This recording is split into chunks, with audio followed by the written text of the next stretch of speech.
Hey guys, so we're going to get right to the build here. The first thing I'm going to cover are my attributes. So for this build, I decided to do agility as my primary attribute, just because I wanted good attack speed, and I'm using a two-handed weapon, so I want to be able to hit mobs fast and hard.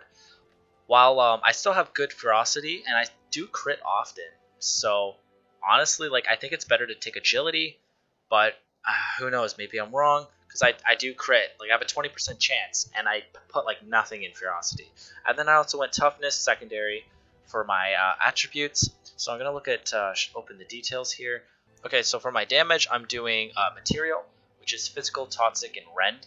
And I'll go into my tree how that works exactly in a bit. First, I'm gonna show you my skills, the abilities I'm currently using.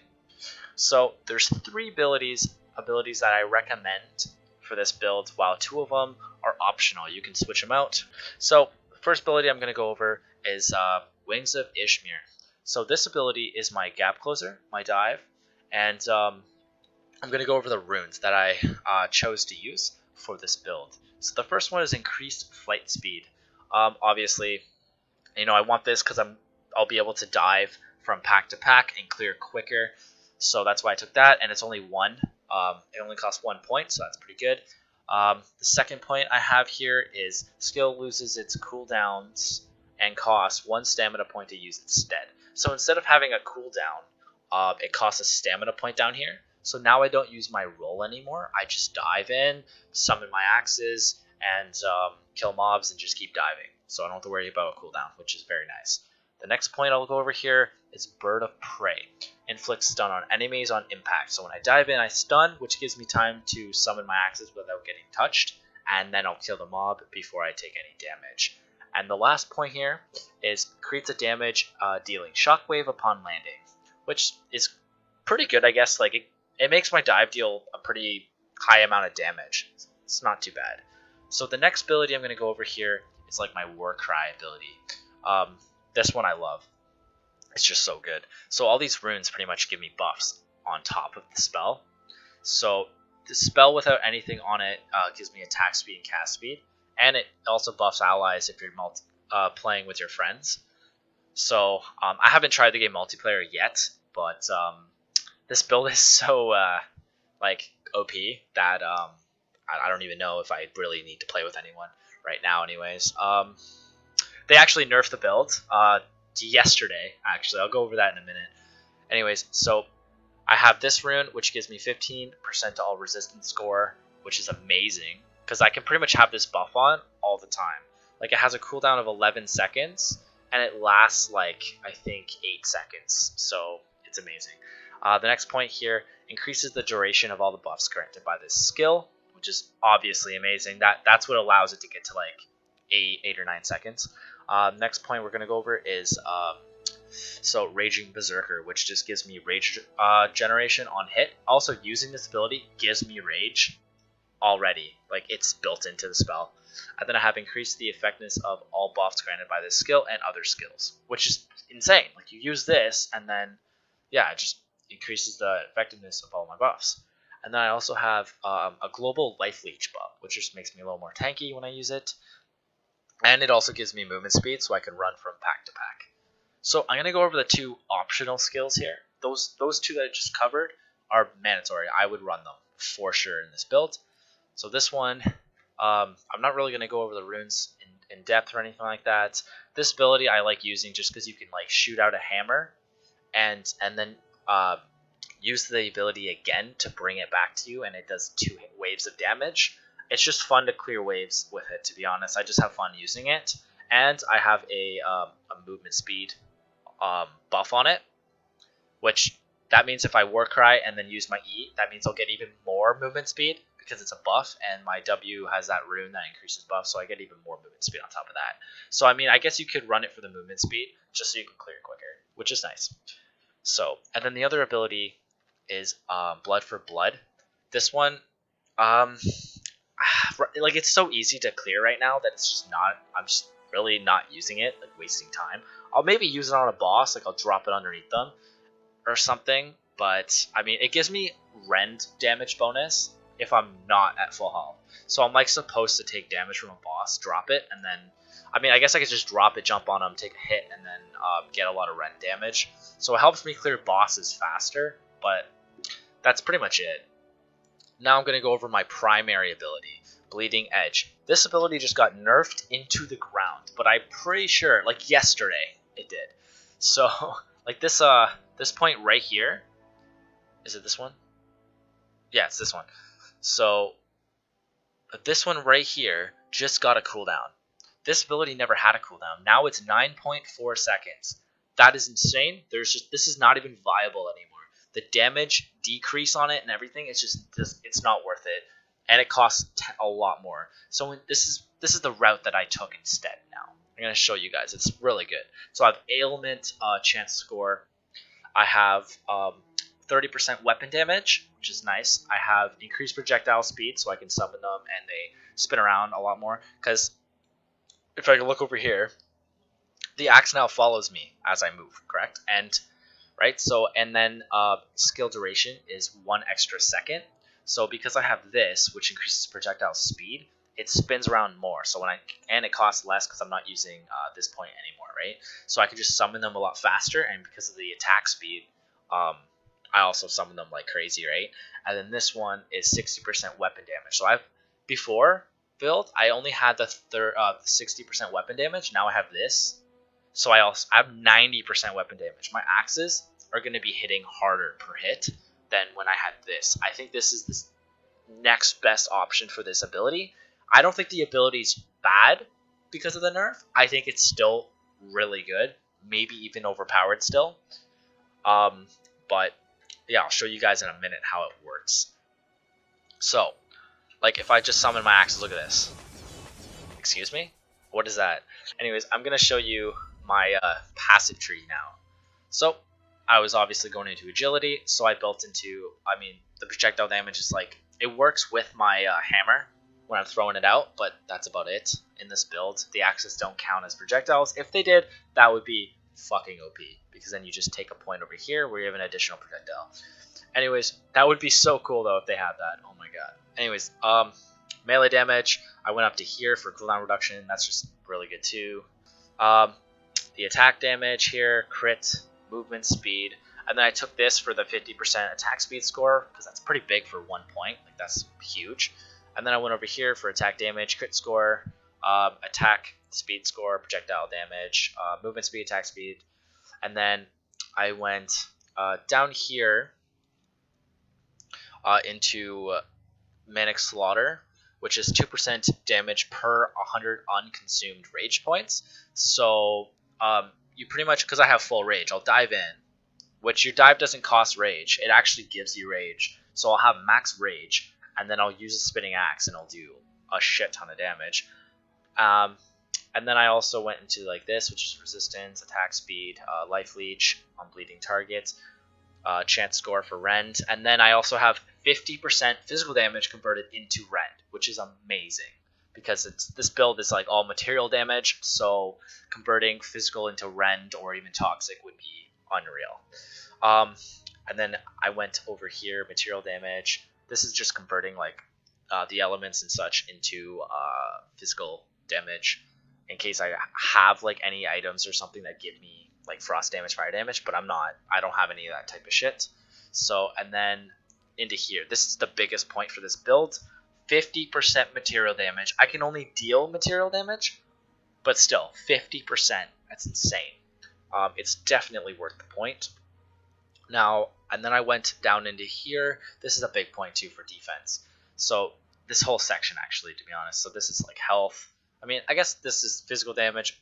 It's funny too because it's like, oh, I do less like occult damage and fucking element damage, but you get 25% physical damage, and I can't deal element damage anyways. So yeah, it's like made for me. So I grabbed this, which depending on your chest piece, you get a buff. So I got, I would recommend using the bruiser chest piece for the health regeneration, but that's just me. I mean, you can do the heavy chest piece for resistance score too. That's amazing. One of those two. The other ones I wouldn't recommend. And then if you go into this, it allows it to also apply on your helmet. And then you go down into damage, crit, Stamina regeneration, dodge chance is good too. The attack speed, and then this is pretty good. So you get 6% damage per overload point, and basic attacks generate 1 overload point. So, and for each point, yeah, you get 6% damage. So at max, so pretty much you auto, and you can get this off of just breaking like shit in the game, like crates and stuff. You'll actually get charges. So you can actually get 6 charges. And then your next ability consumes all the charges, dealing that much damage. And it actually deals double damage if it's at max. So you can kind of just walk up to them, spawn an axe around you, and just deal double damage, which is fucking crazy. So now when we look up here, this is massive too. Like this is where all my damage is, pretty much. Like you go into here, you have to bite the bullet. This one, 10% damage, fire damage. That's not that good, but this one's huge. So passively regenerate rage instead of willpower, because you normally obviously are regenerating willpower. This makes it so you're gonna have max rage when you're not in combat, which is awesome. And then you go into this. This is the biggest fucking point for damage. Like your skills have 100% rage cost when the rage is over 750, but skills cast at this increased cost deal double damage. So that on top of this is insane. I don't even know how that works. Like if you have max stacks, that's double damage twice. Like what? I don't know. That's insane. And then you go up to here. At least I grab this point because I think it's pretty good. So you get stacks of Unleashed Fury upon just attacking. So every time you hit somebody with an attack, so auto, my axes, anything that's an attack, you get 3% attack speed, 0.2 life leech, and you lose 1 to all resistance score. There's 50 stacks though, which is really good. You're going to be squishier, but you're getting life leech and a lot of attack speed, so it's a pretty cool point. Next level, actually, I'm grabbing this one, which just gives me more attack speed per point and life leech. Makes the stacks better. And then I went up to here. I grabbed some melee damage, material damage, and then this is little something to make me tanky, right? So you gain 1 tenant point every 2.5 seconds up to a maximum of 5. So, and how these points work exactly is from not getting hit, you'll gain these points, and at max points you take 15% damage, reduced damage per point. So that's really good. You just stack up, and then when you get hit, you take like almost no damage. It's really good against bosses when you take like that big first hit.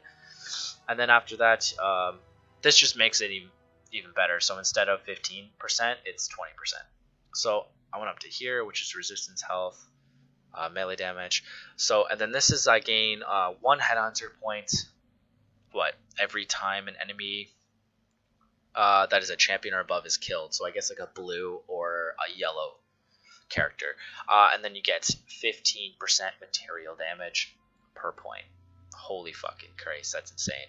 That's a lot of material damage. So, and then if you go into here, the duration of the stacks lasts 50 seconds longer.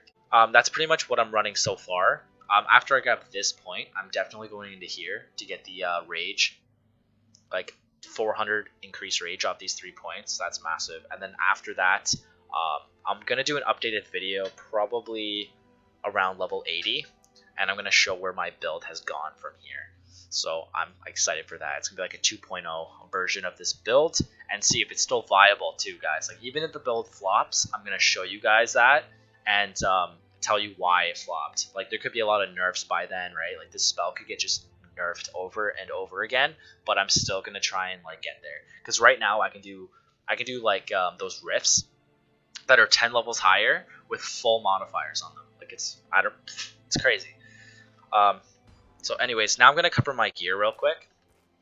So let's open that. So let's look at my headpiece.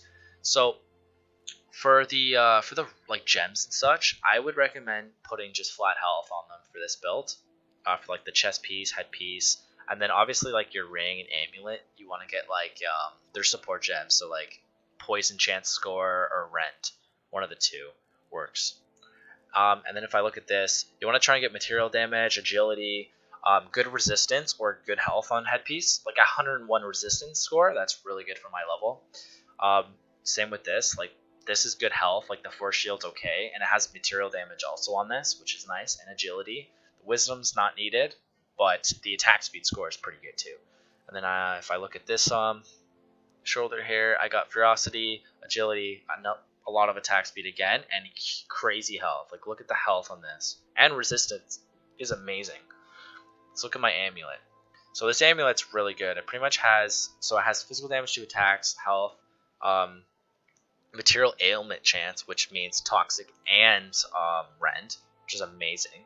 The willpower regeneration is shit, but other than that, it's a really good item. This I've had since level 17, which is kind of funny. But it's pretty good, honestly. Like, it has toxic damage, added to attacks, 30% attack speed score. So if I look at this has like really good health for a ring. Like, this shit almost has like 500 health for a ring. And then it has material damage, toxic damage. Like, that's fucking wild. And then obviously the force shield regeneration is kind of useless, but that's fine. Yeah. And then if I look at my belt here, or even my gloves, to be honest, like, this has agility. The spell casting speed's useless. And the force shield is okay. Like, it kind of just adds to making you a little more tanky, right? But I want life leech, so I don't really want a shield, because you can't life leech with a shield. You only life leech with your life, obviously. And then you got ferocity, material damage, even more ferocity. Like, I have a lot of ferocity off my items that, like, I don't really need to build it in the attributes. I just build the attack speed. And then my legs have crazy health on them, because I have the 2 gems that give, 250 health and then 200, and then I have almost 500 just on the item itself, and crazy resistance. And it also has 61 attack speed and a good dodge chance too. So this item's just amazing for right now. Boots, crazy resistance on it. Again, attack speed, ferocity, crit, etc. That's pretty much my items. And then my weapon, though, I got this. This is lucky, man. Like, this thing has so much damage on it, and it's all material too. It's all physical. Like, it's such a good weapon. I got lucky with that drop. But anyways, so now I'm going to show you the potential of this build. I'm going to try the level 61, but I'm going to also modify it. Okay, so I got all the modifiers in, so now I'm going to obviously accept the dungeon.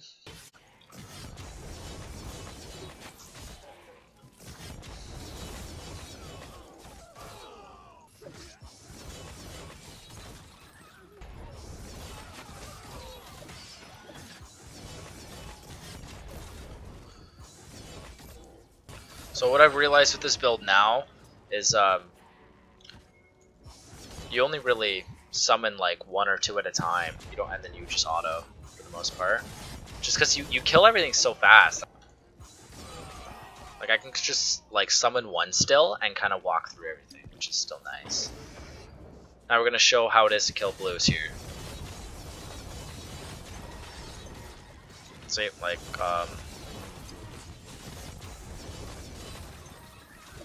see, the build's still viable for sure. Like, I'm not even that like geared too. That's the funny part.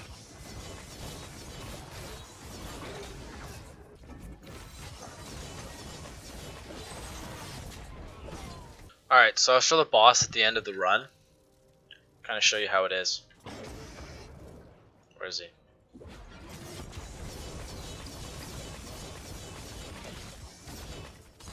That was the boss. Like, I didn't even really have to try. I just kind of dove onto his head and ripped him apart. So you can obviously see that this build is still viable. You just have to work around it. Sadly, they nerfed it. I feel like they're going to keep nerfing it. Like, if not, it's just going to stay OP, to be honest. But I hope you guys enjoyed the video. I hope you liked the build. Yeah, it is a fun build. I recommend trying it out if you're just starting to play this game. If not, I'm going to be trying other builds out too and making more videos. So, I'll see you guys in the next one. Have a good one.